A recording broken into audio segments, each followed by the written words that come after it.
예수 죽으시고 다시 사셨네. 죄의 저주 끊으셨네. 예수 승리의 주. 그분이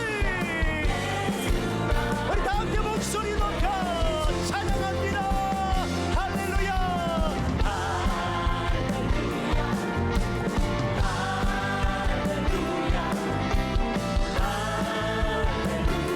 영광의 찬양. 할렐루야.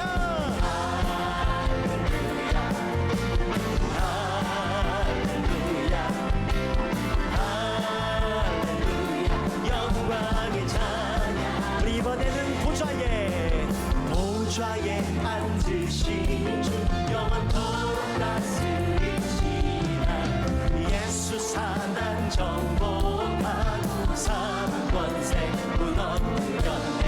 예수만. 이 놀라운 믿음의 선포를 다시 한번 올려드립니다. 보좌에 앉으신 주 영원토록 다스리시네.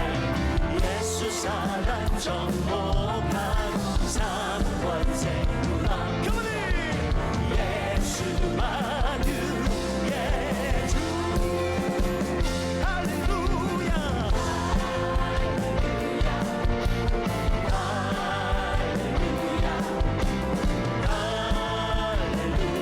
영광의 찬양. 할렐루야.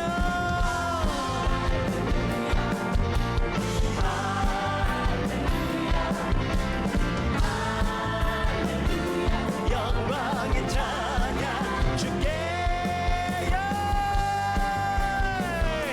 할렐루야. 주님을 찬송합니다. 오늘 이 밤에 역사하실 주님을 기대합니다. 주님께 온 마음을 다하여 이 고백 올려드리며 함께 주께 영광, 주께 영광 드리세. 주께 영광 드리세.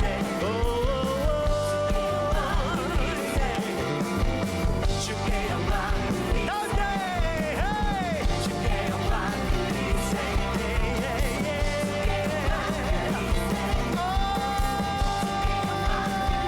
목소리 높여 주께 영광 드리. 할렐루야. 우리 모두 죄와 사망에서 구원하시고 우리 인생의 참자유를 주신 그분 앞에 우리 한번 큰 박수와 함성으로 영광 올려드립니다. 할렐루야. 예. 후. 할렐루야.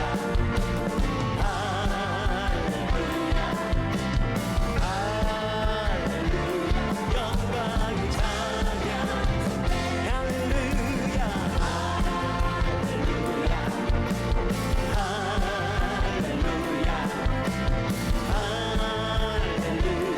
영광의 찬양. 영광의 찬양. 영광의 찬양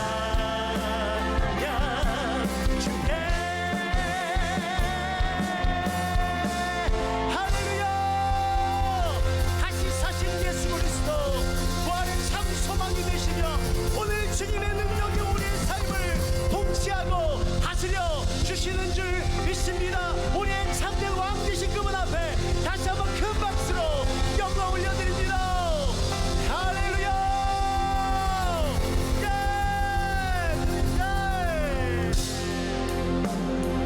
왕이신 하나님. 할렐루야. 그리스도.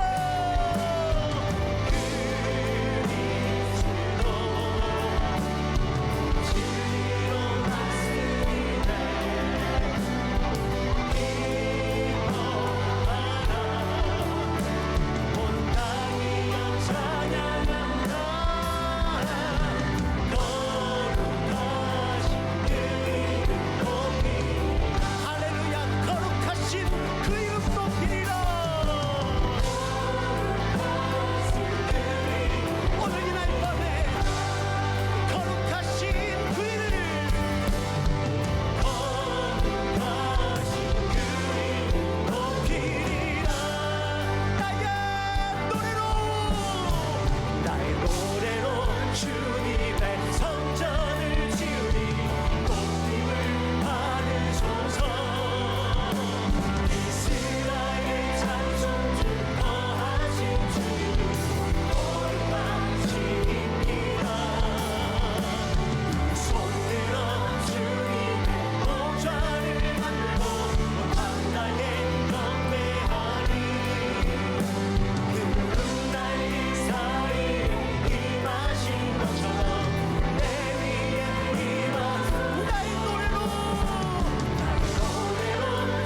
송축할지어다 그 발 아래 입 맞추라 영원한 통치자 주 예수 할렐루야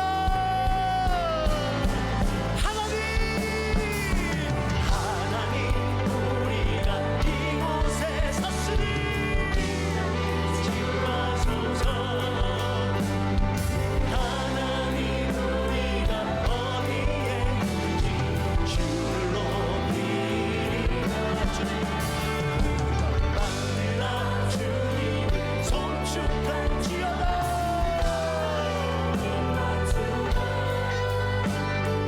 영원한 통치자 주 예수 그리스도 그는 위대하신 와 그는 위대하신 와 그는 위대하신 와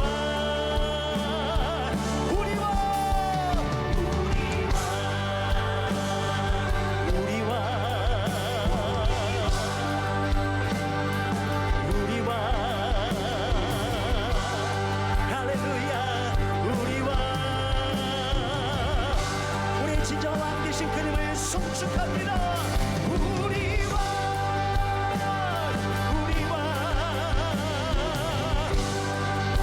이 땅을 통치하시며 다스리시는 만왕의 왕 만주의 주와 되신 주님을 찬송합니다 할렐루야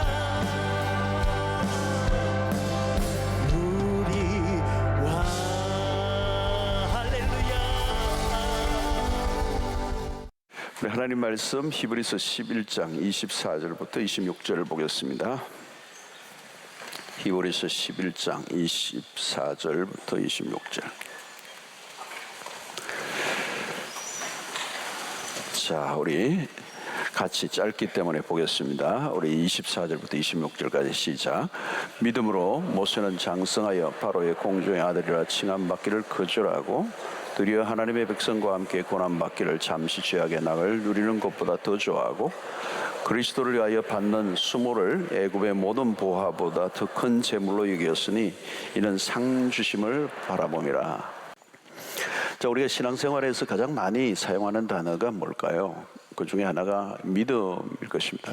믿음이라는 단어를 우리는 늘 사용합니다. 믿음. 이 믿음이란 무엇인가? 믿음이란 뭔가? 히브리서 11장에 나오는 사람들은 이 믿음을 동사화시킨 사람들이에요. 믿음을 동사로 만든 사람들. 행동하는. 우리가 성경을 읽으면서도 동사에 유의를 해야 돼요. 동사는 뭐죠? 행동하는 것입니다. 움직이는 것이고 행동화하는 것이죠. 그래서 오늘 이 히브리서 11장에 나오는 사람들은 모두가 믿음을 액팅한 것이죠. 행동화한 사람들이다. 여러분, 우리가 신앙이 추상적일 경우가 많습니다. 알 듯 모를 듯, 알 듯 모를 듯. 아직도 알 듯 모를 듯 하신 분들은 이 믿음의 이 핵심 안으로 안 들어가서 그런 거예요. 여러분, 초신자는 물론이고 신앙생활을 오래 한 사람들도 나타나는 현상 중에 하나가 뭐냐면 신앙이 자꾸 모호해진다는 거예요. 모호해지는 거예요. 성경을 알고 지식도 늘어가고 또 기독교적인 문화 속에 살다 보면 내가 믿음 생활을 하고 있다고 그렇게 여기는데 실제는 아닌 경우가 많아요. 몇 가지 질문을 던져보면 금방 답이 나옵니다.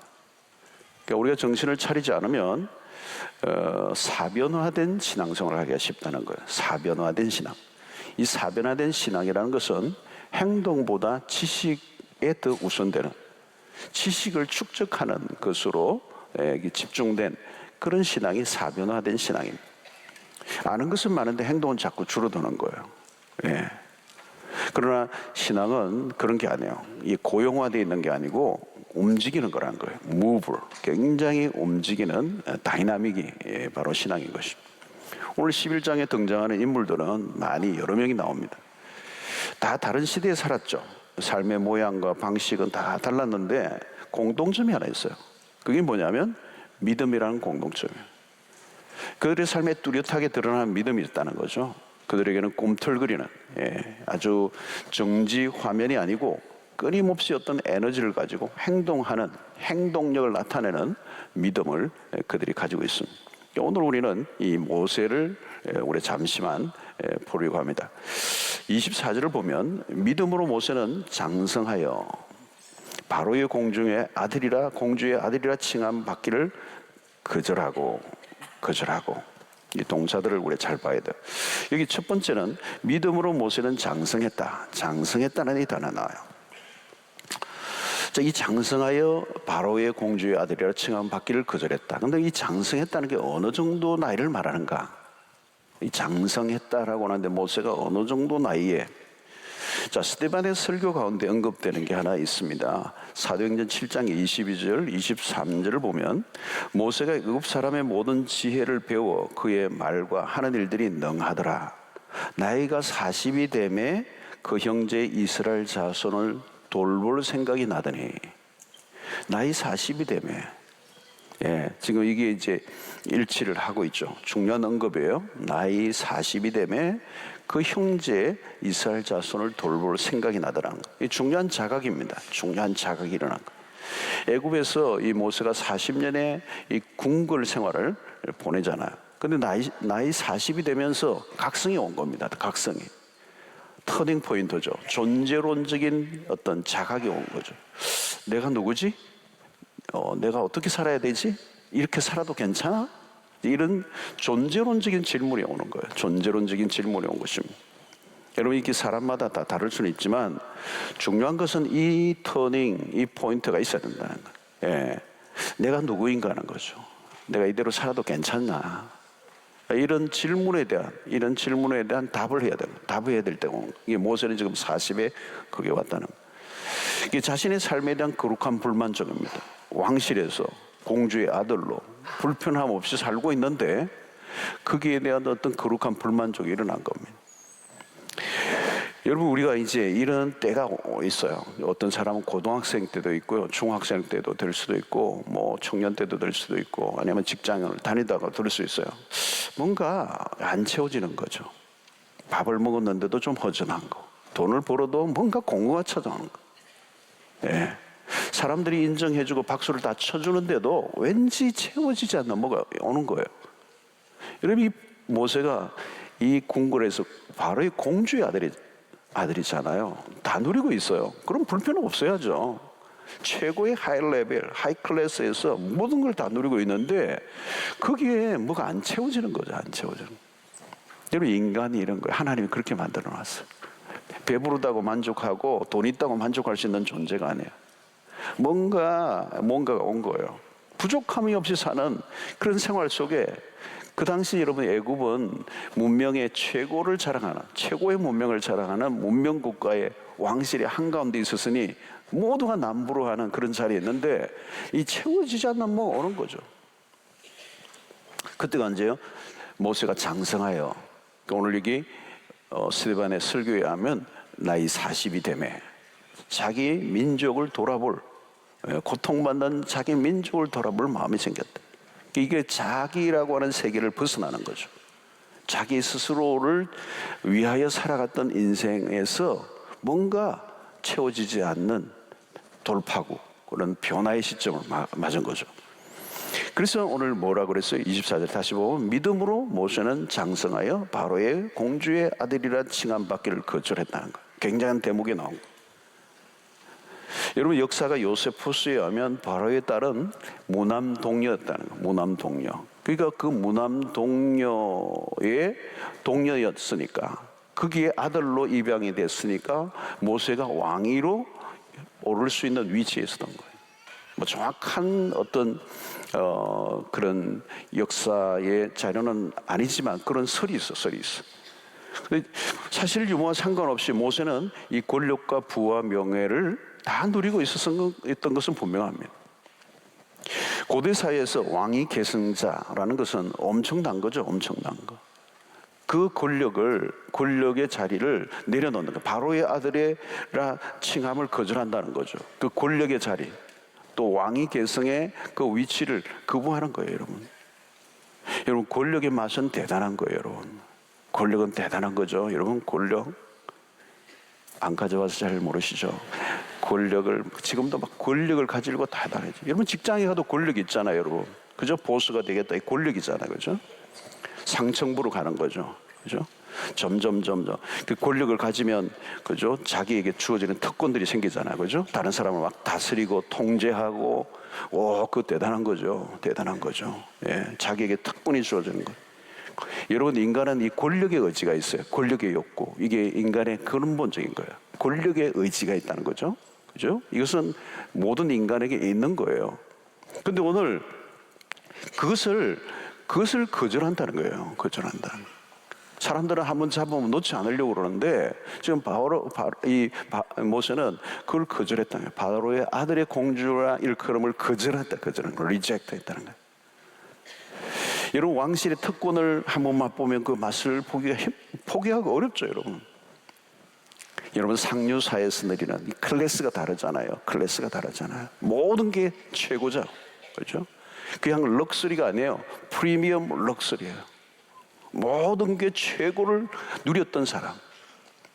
애굽의 풍요가 넘쳐 흐르던 곳입니다. 그 풍요를 누리는 그 풍요의 한가운데 정상에서 그것을 내려놓는 겁니다. 거절한다. 여러분, 우리가 가난했던 사람이요, 가난했던 사람이 좀 부를 누렸다가 다시 가난해지는 거는 가능해요. 왜냐하면 옛날에 가난해 봤던 경험이 있기 때문에 다시 돌아가는 거는 옛날 경험이 있기 때문에 괜찮아요. 그런데 그것을 한 번도 맛보지 못했던 사람, 최고만 누렸던 사람이 갑자기 그것을 거부하고 바닥으로 내려간다면요, 그건 견딜 수 없는 거예요. 그건 미치는 거예요. 여러분, 이 모세는 자기의 기득권을 지금 내려놓는 거죠. 누구나 특권을 가지고 싶어 합니다. 특권을 가지기 위해서 노력을 해요. 세상 안으로 들어가면 모두가 기득권을 지키기 위해 혈안이 되어 있습니다. 자신의 자리를 방어하기 위해서 모든 에너지를 다 써요. 모세는 왕실에서 안정되고 편안한 삶을 누렸습니다. 높은 교육과 재능을 두루 갖추고 있어요. 미래가 촉망되는 사람입니다. 그런데 모세는 그것을 거절했다는 거예요. 여러분, 믿음이란 뭐냐? 믿음이란 거절이에요, 거절. 거절할 것을 거절하는 거예요. 예, 가진 것이 나 거절할 게 별로 없어요. 그런 분들 계실지 모르겠어요. 거절할 것이 별로 없는 사람은 포기할 게 별로 없을 수 있어요. 그러나 누린 사람이 모든 것을 포기한다는 것은 어려운 것입니다. 모세는 마찬가지. 모세는 죽음의 위협과 이스라엘에 대한 학대가 있던 그런 시대에 특별한 혜택을 누리며 살던 사람. 자기의 주변의 모든 나이 또래는 다 죽어갔던 시대잖아요. 히브리 민족에 대한 탄압과 학대가 극에 달했던 그 시절, 어떻게 나일강에 그 누이가 갈대 상자에 떠내려 보내서 그게 공주의 눈에 들어. 그 하나님의 특별한 보호 속에서 정말 남이 누릴 수 없는 걸 누렸던 사람이에요. 최고를 누렸던 사람이에요. 많이 누렸던 사람이에요. 더 이상 부족함이 없을 정도로 모든 걸 누렸는데 그것을 내려놓는다는 거예요. 여러분, 애굽의 왕실이라는 것은 굉장히 매력적인 곳입니다. 어쩌면 이 모세가 누렸던 애굽의 왕실은 오늘 시대를 얘기하면 바벨론, 이 세속 도시와의 상징과 비교할 수 있어요. 그런 상징이 될 수가 있어요. 이런 바벨론이라고 하는 거, 여러분 요한계시록에 나오는데 이 바벨론이라고 그러면 이 세속 도시를 상징하는 겁니다. 화려하고 모든 것들이 넘쳐흐르는 이 문명사회, 그 사단이 지배하고 있는 그 거대한 이 세속 도시를 상징할 때 바벨론이라고 그래요. 사실 이 시대에 모세가 살던 시대는 바로 애굽의 그런 곳이에요. 화려한 곳이죠. 화려한 곳이죠. 여러분, 도시는 언제나 그래요, 여러분. 어거스틴이 얘기했던 하나님의 도성과 늘 비교를 이루는 것은 이 세속 도시예요. 세속 도시. 오늘 애굽의 이 왕실이 오늘 시대에 우리가 도시를 살아가는 우리에게 똑같아요. 굉장히 화려하고 많은 것들을 약속하고 많은 것들을 사람들에게 향응하는, 그 사람들의 이목을 집중시키고 사람들에게 그 안락함과 이 세상의 부귀와 모든 것을 약속하며 사람들을 유혹하는 세상이 오늘 세속도시란 말이죠. 여러분, 이 도시는 사람들의 정신을 잃어버리게 만들어요. 그래서 우리의 영혼이 아차하면 다 팔려가요. 예. 그래서 옛날에도 그런 얘기했어요. 도시로 가면 다시 돌아오지 않는다는 거예요. 다시 돌아가지 않는다. 저희 아프리카에 저리 가보니까 아프리카에 그 아주 오지에 사는데 끝도 없이 그들이 그 도시와의 그 어떤 누가 한 사람이 도시로 갔다가 와서 소식을 전해주는 거예요. 야, 거긴 다르더라는 거예요. 거기는 뭐 너무 멋있고 그렇다는 거예요. 그래서 이 멀리 있는 이 부족의 아프리카 이 원주민들이 젊은이들이 도시로 가는 거예요. 도시로. 그냥 이렇게 옷도 뭐 그냥 대충 입고 가는 거예요. 그래서 도시를 보고 오면 다시는 돌아오지 않나요? 그 도시에서 던져주는 그 매력적인 것에 완전히 다 잃어버리는 거예요. 정신을 차리지 않으면 다 영혼을 그냥 빼앗기고 만다는 거예요. 자, 여러분, 오늘 모세가 지금 어떤 상황에서 거절했는가, 이걸 우리가 봐야 돼요. 믿음이란 거절이라는 거예요. 거절. 도무지 거절할 수 없는 상황. 애굽의 최고의 문명의 그 핵심부 안에서 그 바로의 공주의 아들이라는 것을 거절했다는 거예요. 저는. 사랑하는 성도 여러분, 오늘 우리의 삶 속에서 믿음의 길을 걸어오면서 우리에게는 어떤 거절이 있었는가를 봐요. 여러분, 예수님의 생애도 처음부터 거절이죠. 여러분, 사실 예수님의 세 가지 시험을 감안해 보세요. 다 거절이에요. 오늘 우리에게 줄 수 있는 육신의 정욕, 안목의 정욕, 이생의 자랑이라고 하는 이 세 가지 테마를 가지고 온 마귀의 그 모든 공격에 예수님은 리젝트, 거절하는 거예요. 우리에게 주는 그 안일함과 평안함과 세상의 화려함과 그 모든 것들을 포기하게 만든다. 돌이 떡이 되게 하라. 예. 이거 다 그런 거잖아요. 그죠? 예. 나에게 절만 한다면 세상의 절반을 주겠다. 이거 다 거짓이죠. 나에게 절을 하라는 거예요. 나에게 절을 하라. 한 번만 굽히면 내가 어떤 것을 주겠다. 이렇게 요구하고 이렇게 유혹하는 세상이에요. 모세는 모든 걸 다 가지고 있었고 그것을 누릴 수 있는 특권을 가지고 있습니다. 그것을 거절했다는 거예요. 여러분, 믿음은 포기예요. 포기. 포기를 함으로 믿음이 드러난다는 거예요. 우리가 살다 보면요, 권리들이 생겨요. 우리가 살다 보면 내가 붙잡고 싶은 것들이 생기는 거예요. 여러분, 편안한 삶을 살고 싶은 권리가 있잖아요. 그렇죠? 그렇죠? 내가 수고했으면 수고를 한 것에 대한 것을 요구할 수 있는 권리가 있잖아요. 그렇죠? 권리가 있어요. 우리 삶을 살다 보면 수 없는 그런 권리들이 생기는데 그것을 오늘 믿음은 뭐예요? 그걸 거절하는 용기. 여러분, 포기는, 거절은 용기가 필요해요. 우리가 세상에 살면서 거절해야 할 것들이 얼마나 많습니까? 신자의 삶은 계속 세상에 대해서 거절의 연속이라는 거예요. 세상은 계속 우리에게 손짓을 한다는 거예요. 마귀를 통하여 우리는 끊임없이 우리를 유혹하고 너가 이것을 붙들으라는 거죠. 이 기득권을 포기하지 말라는 거예요. 너가 쥐고 있는 것을 놓치지 말라는 거예요. 그러나 믿음은 획득이 아니라 포기라는 거예요. 움켜짐이 아니라 내려놓으면, 움켜짐이 아니라 내려놓으면. 그래서 우리는 끊임없이 우리의 신앙생활을 하다 보면 우리는 세상 속에서 세상 사람과 동일한 방식으로 끊임없이 투쟁하고 획득하고 쟁취하고 그냥 움켜쥐는 삶을 살다 보면 이제 우리도 모르게 이 세상에 주는 향락과 이 세상에 주는 유혹 앞에 무릎을 꿇고 그리로 빠져들어가는 거예요. 여러분, 신앙생활을 해오면서 우리에게 포기한 것들이 무엇인지를 점검해 봐야 돼요. 뭘 포기했는가? 몇 가지를 포기했는가? 자세히 한번 보세요. 여러분, 신앙은, 믿음은 딴 게 아니에요. 포기예요. 우리는 믿음을 가지면 뭔가를 얻을 걸 생각하고 믿음을 하면 뭔가 하나님 더 많은 걸 주실 거라고 생각하는데 아니요, 반대예요. 믿음을 가지면요 점점 포기하라는 거예요.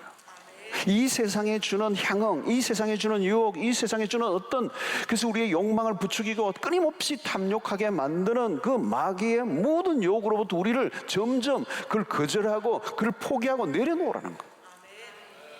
여러분, 아브라함의 생애를 보십시오. 믿음의 조상인 아브라함의 생애의 믿음의 조상이라는 거 얘기할 때 아브라함의 믿음은 도대체 무엇입니까? 그가 본토 친척 아비 집을 떠나는, 너가 있는 안정된 삶을 포기하라는 거예요. 포기하라는 거예요. 그 믿음은, 아브라함의 믿음은 다른 걸로 나타난 게 아니에요. 포기해요. 안정된 삶, 그 아버지의 집을 떠나는 거죠. 전혀 낯선, 알 수 없는 미래, 그러니까 내가 있는 모든 편안한 삶에 대한 거부를 하라는 거예요. 믿음은 출발이 뭐예요? 믿음은 포기라는 거예요. 이런 아브라함 인생의 그 믿음은 첫 번째 아비집을 떠나는 것부터 포기로부터 출발해서 나중에 22장에 무슨 포기로 나타나요? 자기의 사랑하는 독자 이삭을 하나님의 모리아의 제단에 올려놓는 포기예요. 너가 가장 사랑하는 거, 너가 가장 애착을 가지는 거, 난 이것만은 절대로 안 된다라고 하는 것을 하나님이 내려놓으라고 하는 거예요. 어떤 분은 오늘 잘못 왔다. 내 지금 지고 있는 거 목사님 어떻게 알고 지금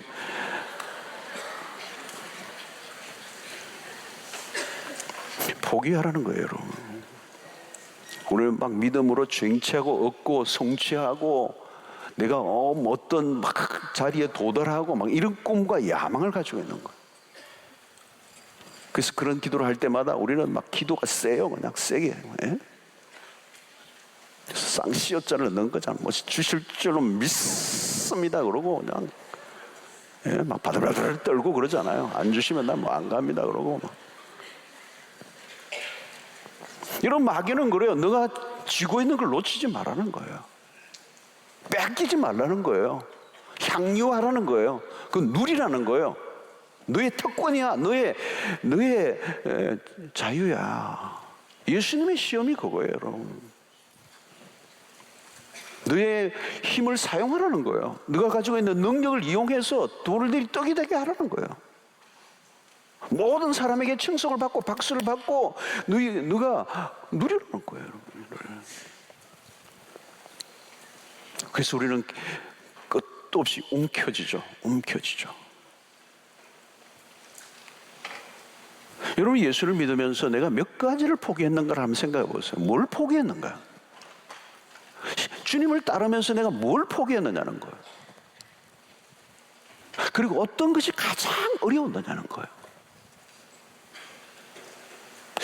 저는 제 개인적으로 제 신앙생활에 또 사역의 길을 들으면서 제 삶에 가장 큰 축복을 받았던 하나님의 은혜를 누렸던 때는 항상 뭐예요?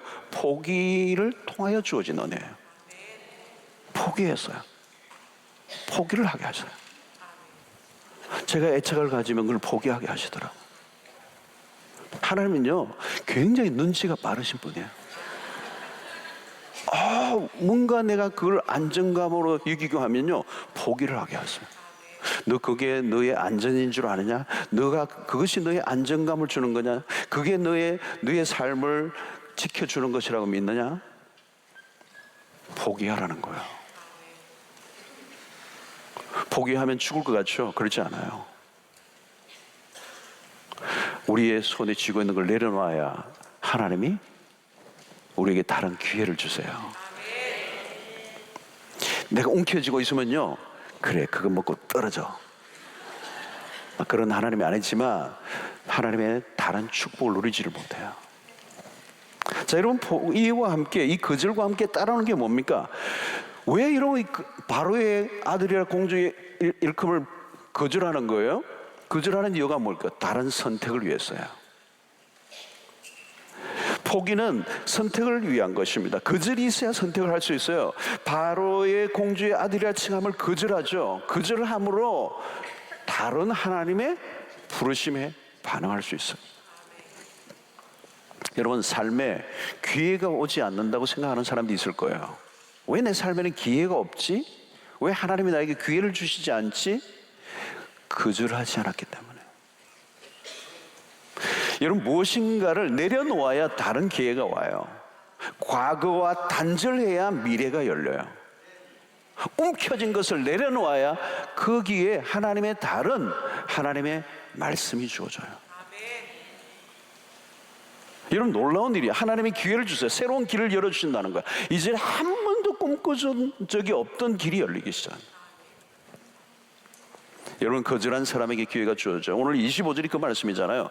도리어 하나님의 백성과 함께 고난받기를 잠시 죄악의 낙을 누리는 것보다 더 좋아하고. 참 짧은 구절이지만 멋있는 거예요.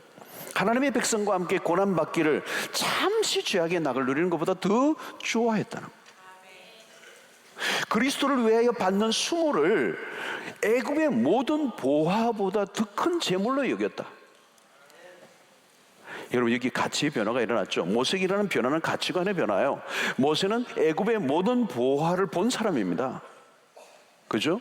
애굽의 보화가 얼마나 많았겠어요. 모든 것이 금으로 다 도금을 한 그 애굽의 왕실에 번쩍이는 수없는 보화들의 찬란함을 본 사람이 모세. 그런데 오늘 이 모세가 무슨 얘기를 하는 것입니까? 그리스도를 위하여 받는 수모를 애굽의 모든 보화보다 더 큰 재물로 여겼다는 거예요. 여러분, 이것은 모세가 이 눈이 열린 겁니다. 눈이 열렸어. 여러분, 선택을 하려고 하면 중요한 게 뭐냐? 분별입니다. 분별력이에요. 분별력. 무엇과 무엇 사이에서 더 좋은 선택을 한다는 거예요. 분별력이 있어야 되죠. 신앙은 딴 게 아닙니다. 분별력입니다. 분별력. 그런 애굽에서 편안하게 사는 것보다 하나님의 백성들과 함께 고난받는 걸 더 좋게 보였던 것이죠. 그래서 모세는 더 나은 것을 선택합니다. 여러분, 인생은 선택에 의해서 이루어지죠. 더 나은 것을 선택할 줄 아는 거, 분별력이 있었기 때문에. 비교해 보니까 이게 훨씬 더 낫다는 거예요. 더 나은 것을 선택할 수 있게 하는 게 분별력이에요. 오늘 이 밤에 여러분들 기도하는 건데 분별력이 열려야 돼요. 분별력이. 영성이라는 것도 여러분 분별력이에요. 보이는 게 비교가 되는 거죠. 비교가 되는 거. 세상에 좋아 보이는 것들이 있으면 아직도 분별력에 문제가 있는, 영적인 분별력이 생기지 않은 거죠. 어떤 사람은 전도하기 위해서 사람들을 오랫동안 오래 안 만났던 친구를 만났는데 예수 안 믿는데 나보다 더 재밌게 살아. 내 예수 잘못 믿었나? 안 믿어볼까? 전도하러 갔다가 너무 밝고 막 예뻐졌고 막 그냥 막 너무 막 이러는데 할렐루야만 안 했지 막 너무 이러는데 자기는 보니까 막 뭔가 이렇게 안 된 것 같고 뒤지는 것 같고 그냥 세상적으로 잘 나가고 막 마음이 흔들리는 거예요. 마음에. 여러분, 돈 잘 버는 세상적으로 잘 나가는 친구를 만나고 와서 마음이 싱숭생숭하다면 아직도 영의 눈이 안 열린 거예요. 영의 눈이 안 열린 거예요. 분별력이 분명해지면요 갈등이 줄어들어요. 영적인 분별력이 생기면요 갈등이 줄어들어요. 신앙의 길에는 처음에는 갈등이 막 생기죠. 여러분, 세상이냐 교회냐 왔다 갔다 하죠. 어떤 데는 세상이 조금 더 좋아 보이고 어떤 데는 교회가 좀 좋아 보였다가 특별 집회 했을 땐 교회가 좀 더 좋아졌다가 또 세상에 또 나가서 또 보면 어느 날 세상이 또 좋아 보였다가 그게 갈등이 하는 게 두 사이에 머뭇거리는 거예요. 그 완전 영적인 분별력이 완전히 생기지 않았기 때문에 믿기는 믿는데 아직 결단이 확실하게 생기지 않는다는 거죠. 여러분, 말씀을 듣고 고민을 할 때가 있죠. 그러나 이 고민이 길어지면 안 돼요. 어느 순간에 분명한 선택을 할 수 있는 눈이 열리며 더 나은 것을 선택할 줄 아는 믿음, 그 용기. 믿음은 포기와 선택입니다. 그리고 이 믿음은 매우 구체적이에요. 그 구체적인 것은 뭘까요? 분명한 결단을 하고 행동에 옮기는 것을 말하는 거예요. 오늘 이 모세는 행동에 옮기는 거예요. 행동에. 여러분, 생각만 하고 끝난다면 아무것도 아닙니다. 믿음은 생각을 행동으로 옮기는 것입니다. 많은 사람들은 좋은 생각까지는 해요. 그러나 진짜 믿음은 생각에서 행동으로 옮기는 거예요. 오늘 여러분, 모세는 분명하잖아요. 자, 어떻게 분명하죠? 오늘 본문을 보면 모세의 삶은요 무엇보다 무엇을 더 좋아하고 비교급을 써요. 무엇보다 무엇을 더 크게 여겼다. 그렇죠? 얼마나 구체적입니까? 이것은 뜬구름 잡는 삶이 아니에요. 믿음은 더 나은 것을 선택하는 삶이라는 거예요. 선택이 삶을 결정합니다. 오늘 선택이 삶의 방향을 결정해요. 추상적이지 않잖아요. 선택이라는 건 추상적이지 않잖아요. 제가 이것을 붙잡은 거, 이건 추상적이지 않잖아요. 선택했다는 것은 너무도 구체적인 행동이에요. 여러분, 믿음은 앞으로 나가는 것입니다. 움직이는 것입니다. 왜? 선택을 했기 때문에. 선택이라는 구체적인 행동이 따랐기 때문에 믿음의 변화가 일어나는 거예요. 모세는 어떻게 선택했습니까? 비교급이에요. 무엇보다 무엇을 더 좋아했다는 겁니다. 하나님의 백성과 함께 고난받기를 잠시 죄악의 낙을 누리는 것보다 더 좋아했다는 거예요. 더 좋아했다. 고난과 낙을 바꾸었어요. 오늘도 여러분, 우리가 날마다 우리에게 부딪히는 문제입니다. 잠시의 죄악의 낙을 선택할 것인가, 아니면 하나님의 나라를 위해 고난을 위하여 선택할 것인가. 여러분, 무엇보다 무엇을 더 좋아할 때, 그죠? 이게 가능한 거. 모세는 하나님의 백성들과 함께 고난받는 것이 죄악의 낙을 누리는 것보다 더 좋아 보였다. 이게 잠시 죄악의 낙을 누리는 것보다, 이 줄을 꺼야 돼요. 잠시 여기 줄을 꺼놔야 돼요. 야광색을 처리해야 돼요. 땡땡을 쳐야 돼요. 잠시 죄악의 낙을 누리는 것보다. 여러분, 죄악의 낙, 이 세상의 낙의 특징을 얘기하는 겁니다. 잠시라는 거예요. 여러분, 세상에 죄를 짓는 것도 낙이 있어요. 낙. 옛날에 지어보시면 기억하시죠? 낙이 있어요. 죄도 재미가 있어요. 그 뭐예요?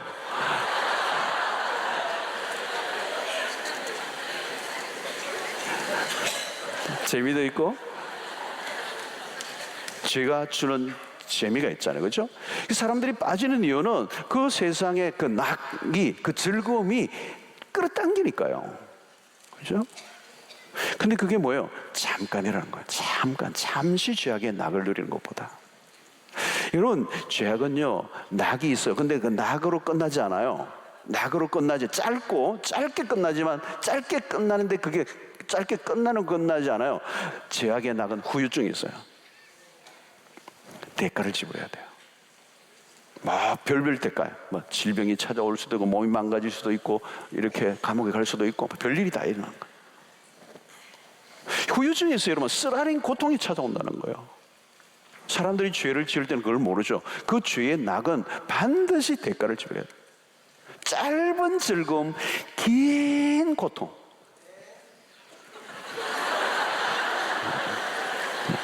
확실히 체험을 한 사람이 맞아요. 다윗을 보면 여러분, 바세바 사건에서도 그 잠시 누렸던 기쁨에 비해서 그의 인생의 고통은 얼마나 길어요. 얼마나 길어요. 그렇죠? 한순간이죠. 한순간인데 그 고통은 참으로 길었어요. 여러분, 모세는 이제 그걸 본 겁니다. 하나님의 백성과 함께 고난을 당하는 게 더 좋아 보였다. 세상에 그들이 절망을 한 거죠. 애굽의 황실에서 지냈던 그 즐거움과 행복은 그건 잠시라는 거예요. 잠시. 그 영원한 것을 바라본 것입니다. 더 이상 그 애굽의 왕실의 그 화려함을 암 속에서 희망을 찾아볼 수 없었던 거죠. 여러분, 예수를 잘 믿는 사람들을 보면 다른 게 아니에요. 돈 잘 벌고 세상적으로 출세하는 사람이 좋아 보이고 부러운 것이 아니고요. 예수 잘 믿는 사람들이 부러워하는 사람은요, 뭐가 부러워하는 줄 아세요? 나보다 믿음이 더 좋은 사람 부러워해요. 딴 게 하나도 안 부럽고 나보다 믿음이 더 좋은 사람이 부러운 거예요. 예, 딴 게 부러운 게 아니에요. 어떻게 하면 나도 저런 믿음을 가질 수 있지? 어떻게 하면 저런 신앙생활 할 수 있지? 이런 무엇이 좋아 보입니까? 네. 어디에 눈을 빼앗기느냐는 거죠. 여러분, 딴 거 없어요. 신앙생활 잘 하는 게 눈에 보여야 돼요. 그게 좋아 보여야 돼요. 그냥 예수 열심히 믿는 게 그게 좋아 보여야 돼요, 여러분. 날마다 교회 오고 왔다 갔다 하는 게 그게 좋아 보여야 돼요, 여러분. 철야 때 내가 갈 데도 없고 철야 나가자, 이게 아니에요, 여러분. 가도 갈 데가 없으니까 철야 오시면서요, 여러분. 그런 건 아니죠, 여러분. 이게 최고의 기쁨이고 행복이고, 우리 그러잖아요. 명절 중에 명절이 철야라고. 그게 빈말 아닙니다, 여러분. 빈말이 아니에요. 우리 낮에도 우리 사랑방 목자하는 분들은 낮에도 오늘 왔었어요. 어떤 분은 새벽 기도도 왔어요. 쓸 거예요. 새벽에 오신 분 새벽에 오시고, 또 낮에 또 목자 모임 오고, 또 교구 모임 하고, 집에 갔다가 잠시 쉬었다가 또 저녁에 찾아오고. 세상의 관점에서 보면 이게 뭐예요, 여러분? 아무것도 아니죠. 근데 여러분, 믿음의 삶을 보면 이게 복인 거예요, 복인 거예요. 교회 오고 이렇게 은혜 받고 섬기고 사랑방 섬기고 이게 복이지. 안 그랬으면 어디 가겠어요? 어디 가겠어요? 괜히 뭐 이상한 데 다니다 돈만 쓰고 또 이상한 또 뭐 사람 만나가지고 뭐 사고나 치고 우리가 파출소 가가지고 또 막 치조나 받고 세상에 선한 게 없어요, 여러분. 여러분 돈 좀 적게 벌더라도 신앙생활 더 적극적으로 잘 할 수 있다면 그게 좋아 보여야 돼요, 그게. 아, 내가 교회 다니다가 돈을 못 버네. 이거 억울한 일이 있나? 이러면 안 되죠. 여러분 세상에 폼 잡는 것들을 다 유치해 보여야 돼요. 유치해 보여. 예수 잘 믿는 교회 와서 눈물 흘리고 하면 그걸 보면 세상의 사람들이 이제 찔찔 짜고 막 의지가 박약해서 기도밖에 안 하네 이러고 그게 여러분 우리의 영의 세계에 들어오면요 그 하나님 앞에서 엎드려 눈물 흘리고 기도하고 그게 최고대요. 여러분 돈 자랑하는 사람 보면요 참 불쌍해 보여요. 어제 돈밖에 없네, 그 사람은. 돈밖에 없는 사람, 불쌍한 사람이에요. 하나님이 없으면 돈 소용없어요. 여러분, 재벌 3세들 다 봤죠, 여러분. 요즘 신문 보여요. 뭐, 마약하고. 그렇게 돈 많으면 행복해야죠. 하고 싶은 거 다 하고 사는데 행복해야죠. 근데 뭐가 만족이 안 돼가지고.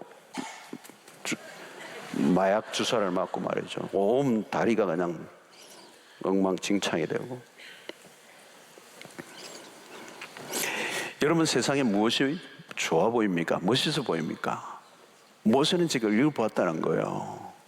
바로의 그 애굽의 최고의 문명의 한가운데 들어갔는데 거기서 소망이 없다는 걸 발견한 거예요. 여러분 왕궁에서의 삶이 그 모세의 삶에 채워지지 않는 공허가 있었던 거예요. 모세가 그걸 내려놨다는 겁니다. 무엇이 더 좋아 보이느냐는 거죠. 그리스도와 함께 고난받는 거 그게 더 좋아 보여요. 여러분 신앙생활을 하면 할수록 느끼는 게 뭐냐면 세상의 재미들이 우리를 흥미롭게 하지 않는다는 거. 세상 신앙생활을 애매하게 하는 사람들이 있어요. 아직 세상의 재미가 남아있는 사람들이 있어요. 초신자. 예수 믿는 것도 좋지만 세상의 재미도 놓치고 싶지 않은 사람들이 있어요. 그래서 아직도 세상의 재미가 남아있어요. 그런 분들은 보면요 주로 가을에 막 어디 뭐 버스 타고 뭐 저 설악산 이런 데 막 단풍놀이 가면 막 버스에서 막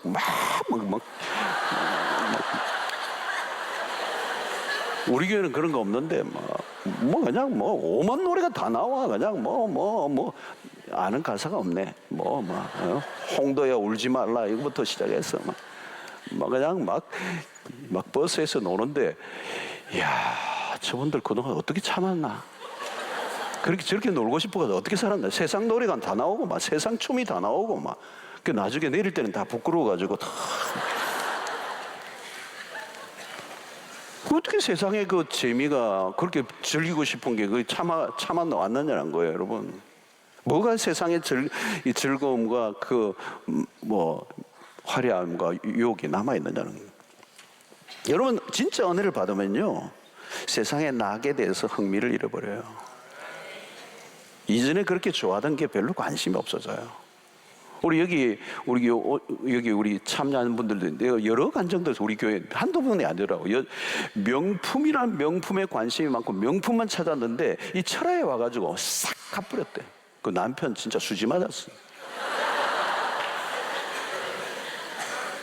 어느 순간 명품이 흥미가 없어져 버린 거예요. 그렇게 비싼 거 살 이유가 없어. 돈 버는 재미가 그렇게 좋았는데 어느 순간 돈 버는 것에 재미가 없는 거예요.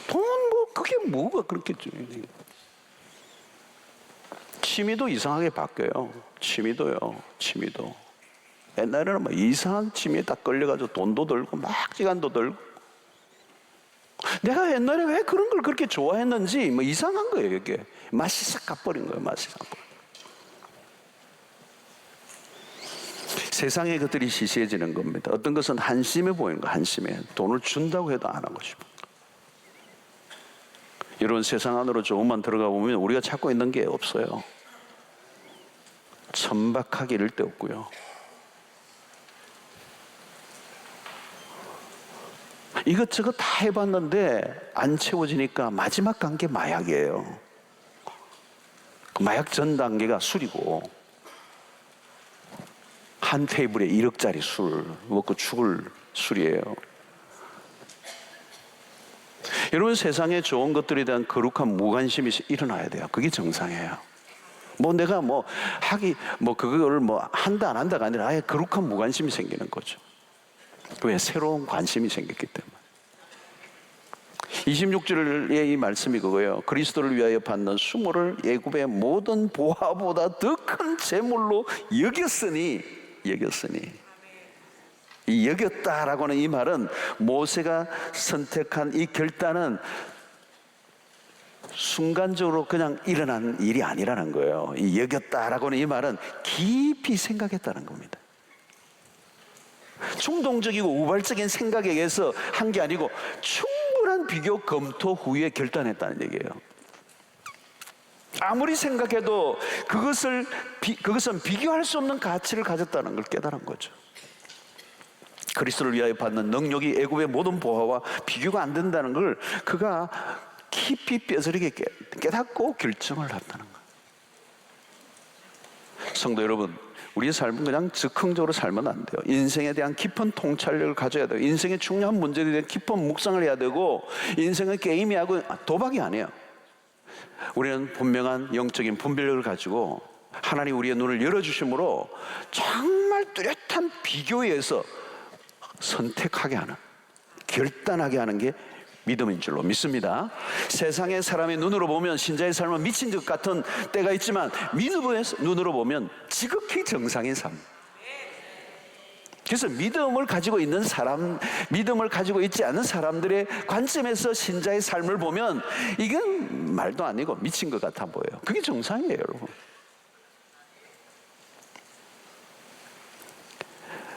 여러분, 오늘 우리가 믿음이 떨어지면 내가 예수 믿어 세상에서 나고자가 된 것이 아닌가 이렇게 착각이 들어요. 세상에 내가 밀리고 손해보는 거 아닌가, 내가 가진 게 아무것도 없는데 초조하고 불안해질 수 있어요. 그러나 여러분, 조금만 말씀을 보고 정신을 차려보면 그게 아니에요. 내가 무엇을 붙들고 있는가 하는 거예요. 여러분, 이 세상에 있는 것들 다 쥐고 있어도요, 그건 다 잃어버리게 돼 있어요. 죽는 순간, 주님이 오시는 순간.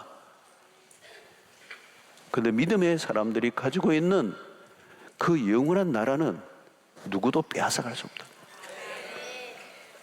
그래서 우리는 여러분 항상 룰루랄라 해야 돼요. 왜? 우리에게 기본이 미래에 주어질 천국이고 승리의 삶이, 궁극적으로 승리의 삶이 우리에게 약속되어 있기 때문에 우리는 룰루랄라예요. 룰루랄라. 네. 그 나라를 바라본 사람은 현실의 즐거움을 유보할 수 있고요, 어떤 일이 닥쳐도 낙심하지 않는 거죠. 그러므로 무엇을 바라보고 있는가? 믿음은 보이지 않는 것을 보는 것이다. 여러분, 인생의 성패는 하나님 앞에 섰을 때 결정이 나는 거예요. 지금 무슨 소리 하고 지금 어떤 컨디션에 있는가, 그건 중요하지 않아요, 여러분. 오늘 모세는 40이 되어 그의 형제와 히브리 민족을 돌아볼 생각이 났다. 성도 여러분, 우리 인생은 한 번밖에 없어요. 짧아요. 굉장히 짧아요. 한 번밖에 없어요. 무엇을 붙들고 살 것인가? 미련 없이 버릴 것을 버리세요. 깔끔하게 정리할 걸 정리하세요. 쓸데없는 거 붙들고 인생 낭비하지 마세요. 정리하세요. 터닝하세요. 애매한 멍한 삶을 살지 마세요.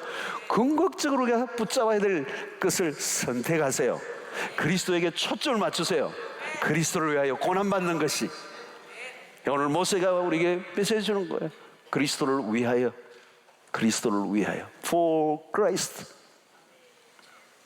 그리스도에게 초점을 맞추고 영원에 초점을 맞추고 살아가는 것, 그것이 믿음으로 더 나은 삶을 선택하는 길이요, 그 선택을 위하여 우리는 분명한 포기의 결단을 하는, 이 세상의 것들을 움켜쥐고 있다면 기꺼이 내려놓으시고 주를 위하여 달려가는, 행동하는 그리스도인이 되셔서 주님 오시는 그때에 후회함이 없는 아니 right now 지금이라도 기꺼이 주님 앞에 할렐루야 맞이할 수 있는 믿음에 준비된 주의 백성들이 되시기를 주의 이름으로 축원합니다.